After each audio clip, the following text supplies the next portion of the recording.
Арбаңыздар, қасиеттүү қалың кыргыз элим, урматтуу мекендештерим, сак саламатсыздарбы? Ушу көптөн бери ушундай түз эфир видеого чыга эле келем. Анан азыркы болуп жаткан кырдаалга бир кыстырма кылып 3 мүнөттүк видеону чыгарып коеюн деп чечтим. Ким чечкенде эмне, бияктанчы ачык эле көрүнүп турбайбы? Жанагы 75 аксакал түзүлүп алып түпкүлүгүн түшүндүк да, баарыбыз эми жаш бала эмеспиз да. Түпкүлүгү импичментке такайбыз деп акыркы 5 күндөн бери президенттин ыйгарым укуктуулугун, мыйзамдуулугу канчалыкка чындыкка жатат, 6 жыл болобу же кайра шайланабы деп интригалар көп жүрүп атпайбы? Бул чынында барып отуруп эле негизи жанагы 3-күч деп айтабызбы, ким деп айтабыз? Кыскасы булар импичментке такашмак. Эми бул жеке оюм да, көбүнчөсүнүкү ошого баратат. Импичментке такап жогорку кеңешке депутаттарга сунушка киргизмек. Ошондо ал жерден 60 депутат колдош керек болчу. Тагыраак айтканда 3-төн 2 бөлүгү 90да, 2 бөлүгү 60 кол көтөрмөк, ошентип импичмент жарыяланып кетмек да. Бирок тилекке каршы андай ойлору ишке ашпай калды. Бул бир.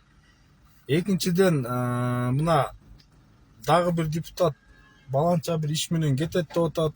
Дагы бир 7-8 депутат өз ыктыяры менен кетмей болду деген маалыматтар чыгып атат, угуп атабыз, көрүп атабыз дегендейчи. Менде сунуш азыркы эптеп тетиги акча таратып, элдин баарысын башын айландырып келген 90 депутаттычы адилеттүүлүк болсун жоюп делечи, неме таратпаш керек. 7-8 чакырылыштычы түп орун менен таратып салыш керек, дагы жаңы адилеттүү таза шайлоо өткөрүш керек. Мына ошондо гана анан чындык адилеттүү иш астыга илгерилейт.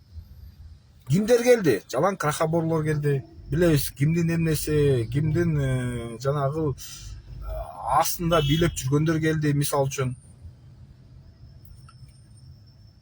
Азыркы 7-чи чакырылышты түп орун менен эле жокко керек болду. Таратпаш керек дагы жаңы, мына качан эмдиги жылы деп атасыңар президенттик шайлоо. Ошо президенттик шайлоого карата алдына ала как раз 3 ай 4 ай эртерээк, күзгө болобу же жайга болобу, жаңы парламенттик шайлоону коюш керек дагы. Ага деле жеткирбей салса болот, ага деле жеткирбей таратып ташташ керек. Мулан болбойт, мулан жыгатпайт. Көрүп атабыз го. Ошо айтаар сөзүм, азыркы депутат болуп келгендерди таратыш керек полный. Анткени ошол жана импичмент деген сөзгө ошонун 60 бар. Булар курста билет, азыр эле жөн эле. Ага деле жетет болуш керек. Ага деле жетет да, тергөө иштери жүрөт. Ким эмне болгон, ким кандай даярданган, кимдин акта ролу, функциясы кандай болгонуна жетишет да негизичи.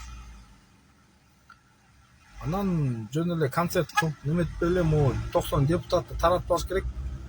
Адилеттүү таза шайлоону элдин өзүнүн колуна берип туруп таза шайлоо өткөрүш керек. Ошол менен сунуш. Урматтуу мекендештер, сак саламатсыздар калыңыздар.